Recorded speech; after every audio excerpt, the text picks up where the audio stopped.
I'm Louis Moroni, and this is Constraints the Podcast from Hi-Fi Handiwork, a 20-episode series. Each episode is a chat with a guest from a creative industry about a project obstacle they've experienced, viewed through the lens of project management's three constraints of scope, time, and budget. Further insights and commentary can be found in the show notes. We hope you enjoy the program.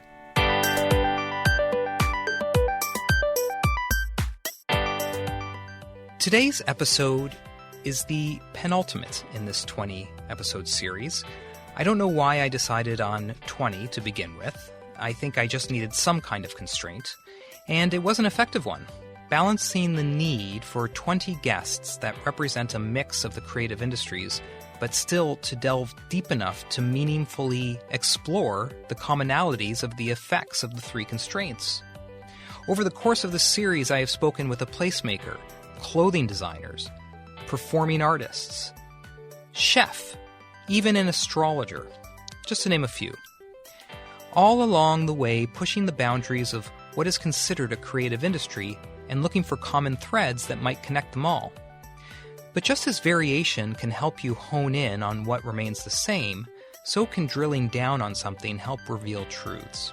Film, for example, is an industry that has had multiple representatives on this show. A documentarian, costume designer, and today's guest. Film, for me, holds a unique place within the creative industries because, more than any other creative industry, the products that film creates are the result of the contribution of countless distinct artists towards a final vision that is only fully understood upon its completion. There are the multiple production heads who contribute their artistic vision of the props, scenery, costumes, special effects, etc. There's also the director, the line producer, and scriptwriter. All of these contributors are involved in the planning and production of a film once it's greenlit by the studio head, who is also an artist, if you are to believe Seth Rogen's character in the Apple TV series The Studio. But what if we took a step back, before the film is given the green light, back to the initiation phase of the film project, where the idea that it is greenlit is discovered, nurtured, and packaged into a preliminary vision that includes the core idea and research to support it, the script to prove concept, the talented artists that will be working on it, and the argument for why it should be made. Enter the person responsible for development into our studio today, a multimedia producer from Toronto, Canada. She founded Plucked Productions, an independent genre-bending media production company focusing on uplifting artists and developing their cross-disciplinary works. From genre and drama features, TV, to docs and interactive educational media, she works to tell bold, socially conscious stories and engage audience in innovative ways. She co-produced the dystopian eco-thriller The Well, the first narrative feature from director Hubert Davis. The Well will have its world premiere at Fantasia International Film Festival in 2025 and be released globally by XYZ Films. And she is development manager for Archipelago. I even put it phonetically. For Archipelago. Thank you. Archipelago Productions. Yes. I think I've developed the subject of today's episode enough. So, without further ado, Rebecca Rogers, welcome to Constraints. Thank you so much for having me. Okay. So glad to be here. Well, I'm happy to have you here. I'm happy that you are our third film representative, like film TV. And so let's jump right in. I think you've come prepared with sort of an idea of an obstacle of some sort.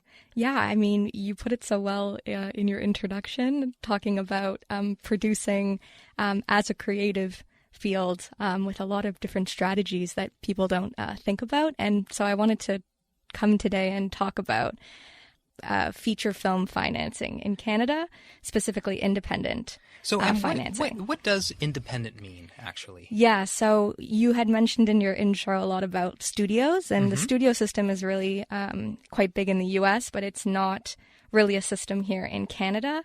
Most of the time in Canada, films are independently produced, which just means that it's created by an independent production company, not associated with a studio. And usually it's a small company, sometimes only one producer or a handful of people that make up that independent company. And so just to dig a little deeper here, so when we say a studio, What does that mean? They just do multiple films simultaneously and they have more staff? It's an entire system, like ecosystem from start to finish. They could distribute the film as well as produce and develop it. They have like studio lots where they shoot the projects. It's really like an all-in-one package deal. Mm-hmm. And I can't go into really the whole history of studio systems in the U.S. I do know a little bit about the what was it? The laws changed. The Paramount laws. Anyway, we don't have to go down that road. Okay, so we're in Canada. Yeah, we're in Canada. So you're financing an independent film. Yes. Okay. Let's talk that. So what I wanted to speak about in terms of constraint is just kind of how hard it actually is to finance a feature film in Canada. Okay. So what makes us so different from the U.S. is that there isn't really public funding opportunities in the U.S., but Canada, our entire independent film community, relies on public funding, and we're very grateful for it. It's Canadian tax dollars that pay for us to make Canadian films, which is why we hope Canadians will go out to see these films that they paid for. But kind of what that means is that there's only so much funding available because there is only so many actual funders in the public sector. And sure, you can get private financing. You can go down other routes like co-productions and working with other countries and all other ways we can get into. But essentially, most independent producers rely on public funds to make movies, whereas in the U.S., they do not. It is studios, or private money. And is it that Canadian films don't make money, so people aren't interested in investing in them? We just don't have as big of a wealthy population as the U.S. who funds films, first of all. And we don't have the history of a studio system that just has more history and more money and more investors a part of it. We don't really have big systems like that. So when a film in the States is financed by investors, if the film does well, they get their investment back plus. Yes. Is that the same for the Canadian government when they... So the Canadian government obviously hopes to recoup, but it's not a guarantee or a So they're not must. grants. So when they give money to a film, it's not a grant. It's an investment. There are many different styles of money, and one of them is a grant where it's just straight up money given to you and you don't have to repay it. But other versions, like advances or equity, you have to pay it back. With interest? No, not with interest. Even if you made 10 times the amount of money? No, well, they'll get some... They have...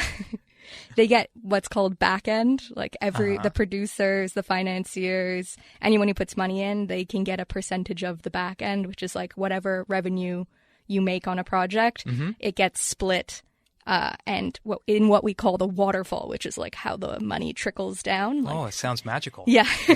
And so there's like an order of trickling. And so everyone who put a certain percent into the project of money, they'll receive back that percent. And it's a waterfall because the people at the top get all of their money first and then the next person? Yes, but in Canada we have something called most favored nation. Well, it's not just in Canada, but it's a legal term. It just means like everyone is equal. Everyone gets their money at the same time. So the public funders all recoup at the same rate. They're all standing on the same level under the waterfall. Yeah, Telefilm won't ask like Ontario Creates if they'll recoup second. Like everyone recoups at the same rate. So there's multiple public funding bodies. Yes. All funded by the federal government? Yep, the federal government and the provincial governments each have their own funds as well. But these individual bodies are responsible for deciding who they invest in. Yes. So I would just say our national body is Telefilm. But it's also now the Canada Media Fund is funding features. They used to just do TV. Now they do features as well. And in Ontario, our provincial public funder is Ontario Creates. And then there's all other funds sprinkled in between and all different depending on the province you're in. And so how much are we talking you need to raise for a Canadian film? Oh, it all depends. There's all different levels. Telefilm has a program called Talent to Watch, which gives money to first-time feature filmmakers. And that goes up to, I believe, $250,000 only. So that's a very small amount to make a movie on. And they kind of expect first-time filmmakers to use just that money and maybe another fund, but really we're keeping in this very small range. But if you move up to like the regional and the national funding at Telefilm, you can get like much more money. But like $10 million? That's like very high in Canada. Right. That's like big. So I and we do need to back up a bit to sort of unpack what development actually means. But I actually, you hear about, and this is mostly in the States, you hear about like a $200 million movie and what costs so much? Oh, gosh. Look, if you had all the money in the world, you could make a movie for like $1 billion. I'm sure someone would find a way to use every single cent. Really, when you scale up a project, it's not that one specific aspect costs a lot of money. It's that you kind of just, all departments just like get a bit more. Yeah, they all get a bit more. They all get a bump up, exactly. Right. And depending on the type of film you're making, you might put more money into one aspect or the other. Like if you're making a genre film, you might need more money into special effects or VFX even, or things like that. But if you're doing like a straight drama, you might not have to rely on money for stunts or special effects. So, but at the end of the day, when we get to these bigger budgets, it's just everything like right. times 10. You don't want to like increase the budgets of everything except like the costume designers, and then have a film that it's stunningly gorgeous and sophisticated, but with like Value Village costumes. Unless it's like maybe it's about Value Village. Exactly. And there's an approach with producing where you want all of your heads of department to be making the same rate. You want all your seconds to be making the same rate, all your thirds, all your assistants, so that there's like equity across the departments. And one department isn't having more money than the other in terms of like crew rate. Right. And we want to have like, that kind of equity. Okay, so before we get to this obstacle, what is development? Yeah, so I think people get confused about the stages of making a project, because most people know production, where you shoot the movie, and most people understand the idea of post-production, which is like editing and sound and color on a project, but they don't really understand all the stages that come before. So there's actually 3 distinct stages that can also be broken up into sub-stages that happen before you even get to what is called pre-production or prep. And so those are development, packaging, and financing. Okay. And so producers spend most of their time in these 3 stages. They obviously oversee production, they take a project through post, and they take it all the way through delivery and release to the public. And what does that mean as a, by the way, you're saying stages, but we're going to call them phases here on Constraints, because this is very much in line with project management approaches. Absolutely. So and I know in development, you are, what would the term of your role be? A development manager. Development manager. But okay. A producer can, so this is the interesting thing. Okay. If you're at a small independent production company where it could just be you, like it is at my company, Plucked Productions, it's just me. Okay. And that's very common in Canada. I am every stage or every phase of the project. And so I wouldn't call myself the development manager. I'll just be the producer who's producing the project all the way through. But when I work at a company, like I'm on a contract right now at Archipelago Productions as their development manager. So I'm focusing on a very specific phase, and I'm not necessarily doing all the later producing steps. But I'll tell you a bit about what development is so that it's a bit clearer. Yeah, no, I'd love to hear more. Okay, awesome. But basically, development is, anyone can have an idea for a project. You could be a writer, you could be a director, you could be a producer, you could just be anyone. And you really have to think, how am I going to get the right team together to make sure this project can be developed out properly? And so I'm going to talk about one specific project today called The Well. And I'll get into a summary in a second, but essentially on The Well, we had a director who had an idea for a project, and he didn't want to write the project, and he didn't necessarily at the time want to produce it. He wanted support. Film is a creative and collaborative industry, and it's always better with more people. So, does everyone believe that, or do you believe that? I think everyone believes that. I feel like the ethos of film is that it's a collaborative experience. I kind of feel like that too. I feel like I said earlier, it's kind of like a collection of artists who all have their areas of contribution. Yes, exactly. And I think people don't think that producing is a very creative job when we think of the U.S. and big execs at the studio system. But I'm here to tell you what independent producers are truly creatives from start to finish. So, on The Well, we had our director, Hubert Davis. He had this idea, and he knew he couldn't do it alone. So he sought out a writer who helped create and kind of flesh out the story with him. And along the way, he realized, okay, I'm probably going to need a producer who can help, strategize and guide the ship of where it's going to go. And he was put in contact with this woman named Coral Aiken, who is my mentor, and also who I worked for many years at Aiken Hart Films. And this is an Aiken Hart Films film that I'm talking about. And so she came on board. She decided she wanted to produce this feature film.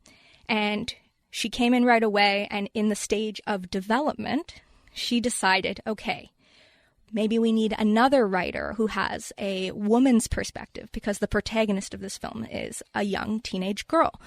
So she took her kind of smarts of how she wanted the project to end up, and she hired the right creatives to kind of put the project together. So I'm sorry. So at this stage of the phase, yes, what convinces her to come on board? So I don't want to speak for her. Well, no, sorry. Let me ask it a different way. Has he hired her and offered her money, or has he pitched an idea that she basically thinks is a winner? It's definitely the latter. He doesn't offer her any money. If anything, producers, when they come on board, they take over the rights of a project. So it's actually a pretty big deal for a writer or a director or a creative to entrust their project to a producer. And the reason why this happens is because the producer is taking on the biggest risk of the project financially. They're the ones whose name is on all the contracts with the financiers. They take out the bank loan. The risk is on them, which is why they own the project. And so Hubert, I believe, trusted in Coral, one, because she was recommended by other producers, and they connected as people, which is always lovely. And Coral saw in the project what I also see in the project, which was that this is a really interesting idea. It's, doing something different for the genre, and it's supporting a director who had been fully in the documentary world, and this was his first narrative feature. So she wanted to help usher him into this new area and believed in him. So rightfully so, he's an incredible director. Well, we could go there. I have so many more questions, but I feel like I've been taking this interview off the rails. So me too. It's okay. I can try and focus it in. Let's talk about financing. Okay. So what's going on? So let me just more quickly talk through these early stages. Right. So development is you have an idea, you need to write a script, okay? You need to think about what are the materials I need to create to pitch this project to financiers or executives. And most of the time what that is a deck, or also called a lookbook or a Bible if it's a TV show. And you're going to use that visual material to then go and pitch along with the script if it's a feature, sometimes the pilot if it's a TV show. Sometimes you might even make a teaser or a demo video. So already doing a mini shoot in development. And so that's what you'll do. Then the project goes into packaging. Packaging is when you get your attachments. So the main attachments that you want for a project are executive producers. And look, we could go on a whole other discussion about what an actual executive producer is. I almost said, what is an executive producer? I know, it's a whole nother conversation. It's like, I don't just, okay, but that's fine. We'll. But it's essentially someone who either has a lot of money that they're contributing to the project, is a mentor, is lending their name because they're a celebrity with clout, or has someone with a producer with a good track record in the country that you're working in. Oh, interesting. So when I see a celebrity, now I am asking, when I see a celebrity listed as an executive producer, chances are they haven't spent any money to be the executive producer. They're just attaching their name to it. Exactly. There's a lot of films made by Brad Pitt. Yeah. And I don't believe that he's funded all of them. And then as executive producer, does he then get a bigger piece of the pie out of the profits? Different depending on the project. From movie to movie. Yeah, from movie to movie. He might just be saying, yeah, sure, put my name on it. Yeah,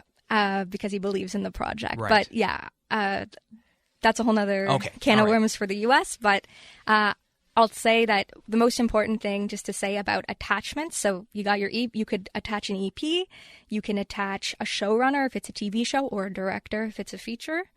And you can also attach lead talent. So like, who is the main protagonist? Who's the star of the movie? And actually, it doesn't even need to be the protagonist. It can be a side character, but you get like a celebrity in there. So just talent. And so the reason that we do this approach of these kind of 3 categories of attachments is because you want to create credibility around your project when you're financing. And there's a lot of risk in making a movie. And so having a good track record as a creative team and with your attachments will make people believe in your project more. But also, funders are more likely to put money in when money's already been put in. Mm-hmm. So you're just trying to build this kind of, credibility. And so that's the financing stage after packaging.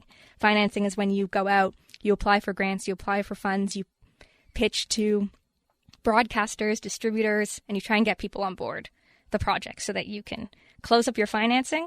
And once you've closed up all your financing, you're greenlit and you can go shoot the movie. Oh, very exciting. And when you're putting together the production book or the Bible, depending on what you're making, does that have a timeline with specific dates, or just sort of like this is going to take 3 months to shoot, as opposed to we want to shoot on May 15th of 2026? And yeah, so your production schedule isn't a part of your deck. Your deck is purely creative. In Canada, I'll speak to specifically, it's, you're putting your log line down, you're putting your synopsis, there's a visual tone section, you're listing all your characters and descriptions for all of them. There's a director's vision section. There's all these like very clear points that you're hitting, so that when someone looks at your deck, they know everything they could possibly know. Who are the creatives on board? Who are the EPs? Who are your attachments? And how do you know how much to ask for? When you're financing? That's right. So you're going to make a finance plan based on, this is the fun part, honestly, of producing for me. You're making a finance plan based on what funds are actually available, what money is actually available in the world, what you think is available after you've researched. And you're also creating a budget very early on for the project so that you know kind of how much money it'll actually take to make this specific project. And you're playing this kind of game where you're, changing the budget and changing the finance plan and scaling up and down to make them match each other. And you make so many versions of the finance plan during the financing stage because your first initial strategy might not work. You might not get the funds you thought you were going to get. So you have to pivot and kind of rearrange. And it's like this amazing, puzzle that you get to work on. So how do you balance the time it will take to get financing and the availability of, say, the talent that you've confirmed, and just like people's regular schedules? And are they saying, I can't take a job right now because I don't know when we're going to get this project financed, for example? So when you finally greenlight, it's kind of like full steam ahead. And we talk about it like a train that it can't go off its tracks. It's just like fully going, and you have to just stick with it until it gets to the end. And so everyone really understands that idea in production of just hopping on this runaway train.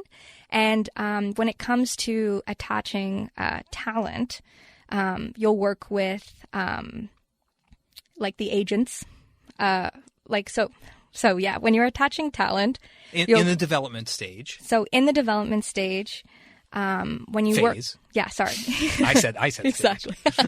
When you're in the development stage, you're only really looking for one, maybe two talent to attach, and they're just like huge names, and you don't even necessarily need to attach those names to make a feature film, but it just is one piece that could help you. So let's say you have a less strong track record as a producer because you're a newer producer. Like I'm a newer producer.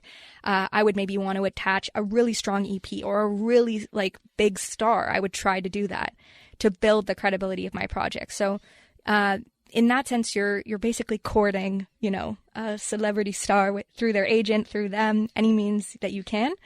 But yeah, it'll only be one, max two stars that you bring on. And it's really hard to do that in Canada because we don't have a really strong star system here. So it's hard to find, which is quite unfortunate actually, because we have such amazing talent in Canada, but it's really hard to find a Canadian star who will actually like move the needle internationally, like where sales agents will think it has value internationally.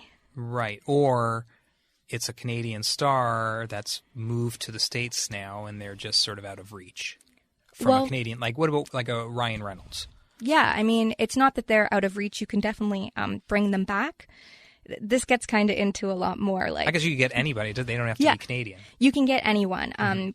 We have a whole system here called CAVCO, which is where you have to have a certain number of your key creative positions be Canadian to be eligible for Canadian tax credits. And tax credits are a huge way that we fund films in Canada. Right. And so if you give up your star to a U.S. or international citizen and they're not Canadian, it's 1 point off of your CAVCO scale, and you want to then make sure that your writer or your director is definitely Canadian. That has a tariff feel. Yeah.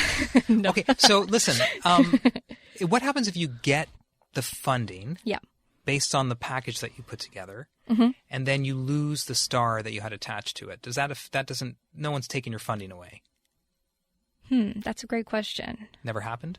Well, not to me, but yeah, I feel like it would be a pretty big deal. I think you could lose your funding from a broadcaster or a distributor or a sales agent if you lost a star. But you wouldn't lose a public funding. Right. Like you wouldn't lose any public when somebody funds. agrees to financing, the it's attached to the package that you've put together that outlines this is who's working on it, this is who's starring in it. Yes, then and it turns it's based out, on that. Right. So then that to be breach of contract if you end up technically. It's not breach of contract. It's that there are like stages when you're bringing on like a broadcaster, distributor. You can get like a letter of interest, then a letter of commitment, then a short form agreement, then a long form commitment. So at all those stages, you can like check in and kind of change what you're doing. But I have seen like a project that attaches a star later in the process, and then they went back to their broadcaster or their sales agent and said, hey, we got a bigger star, like can you give us more money? We want to up this budget. Yeah, we want to up this because we know that the project will make more sales later because of this. And most of the time a sales agent wants the project to do better. They want to put more money into it if it has the potential to reach people, so they will give you more money. Okay, so I have to summarize a bit because we're actually getting to the end here. I don't even know if it's a huge topic.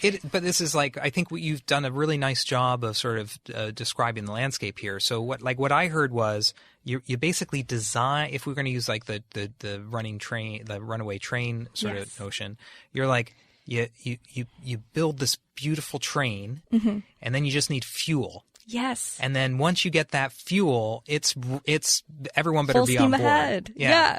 Oh, well that's really, so really the financing, the money here, like now I'm just going to go to project management for a second because Please. technically that's what I'm supposed to do. So, the scope's done. I mean, the scope's done. Yeah, the scope's kind of done. I mean, obviously the scope's not – there's a lot that happens when you get on that runaway train.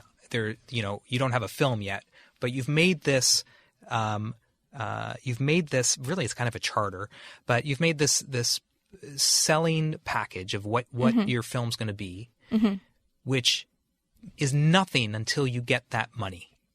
And that money is a whole phase in itself. Just the getting the money is a phase in itself. And you're selling that package. And are you going and selling the package to people? Or are you putting the package? We're putting the package together and then we're going to sell it. So we are having pitch meetings. We're going to markets where we're meeting people and networking and pitching. That does sound like, first of all, that sounds fun. Yes. And second of all, yeah, it sounds very creative. I mean, it's like it is marketing. Marketing is a creative industry. Absolutely. And yeah, that's not even talking about like the end marketing stage, like when you're actually going to release it and you get to work with a distributor and make a strategy of who it's going to reach. And something that I think is really cool is that producers, because they get to see the full scope of a project from start to end, because of that, they have to think about those kind of end stages at the start. Like when I'm developing a project, I'm thinking about who's going to see it down the line. Right. I'm like changing the idea,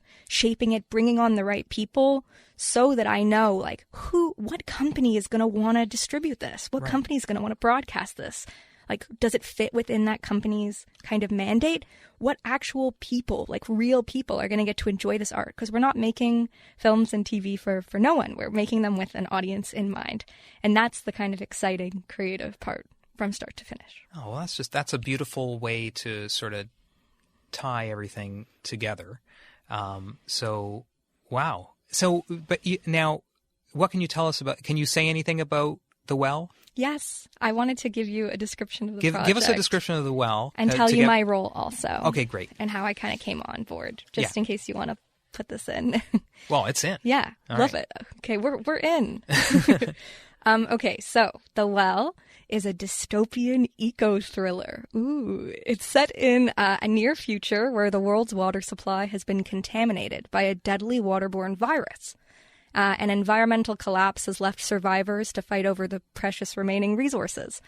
So we follow a family who's protecting their rare source of fresh water from outsiders. And an injured young man arrives at the secluded cabin and disrupts their solitude, and their daughter's defiance kind of threatens to reveal this precious well that they have to another camp. And the camp is led by a charismatic and steely matriarch, our Canadian darling, Sheila McCarthy. Ooh.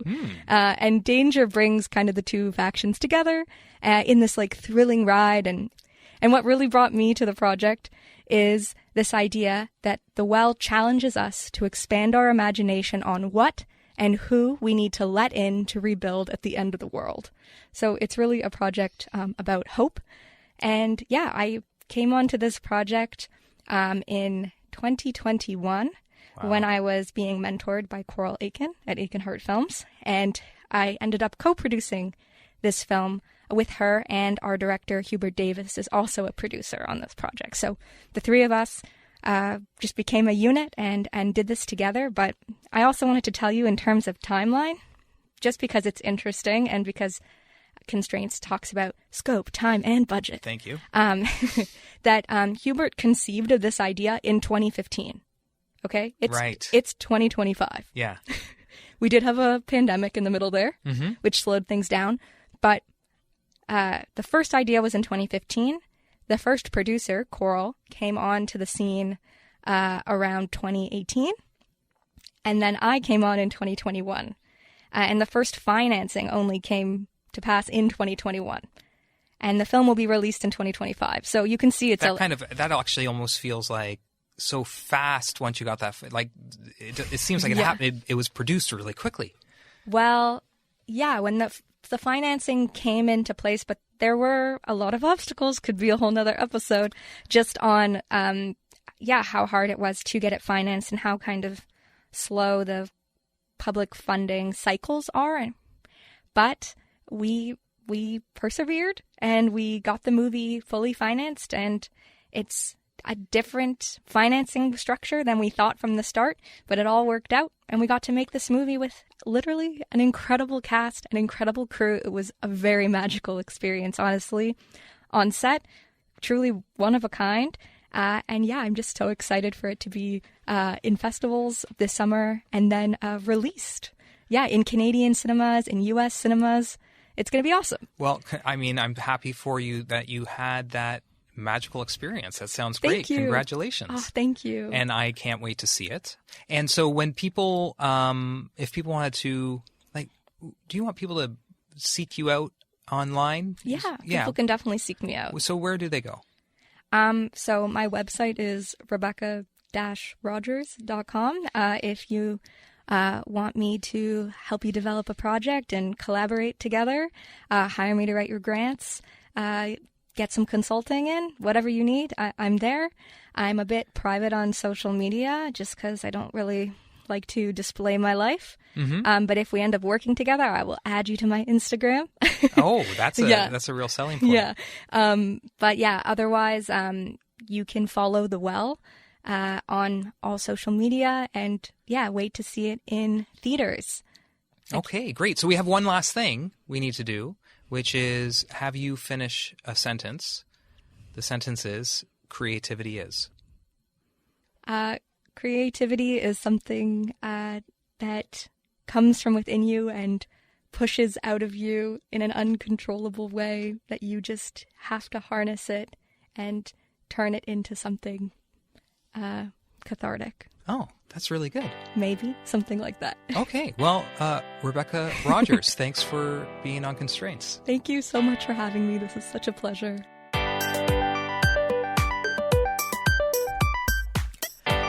Constraints the podcast receives resource support from the Alan Slate Radio Institute at Toronto Metropolitan University and is co-produced by Louis Moroni and Mihir Kore. Please subscribe wherever you listen to your podcasts to automatically be notified when a new episode is posted. Also, follow us on Instagram at constraints_podcast. Constraints the podcast is brought to you by Hi-Fi Handiwork. Sound advice.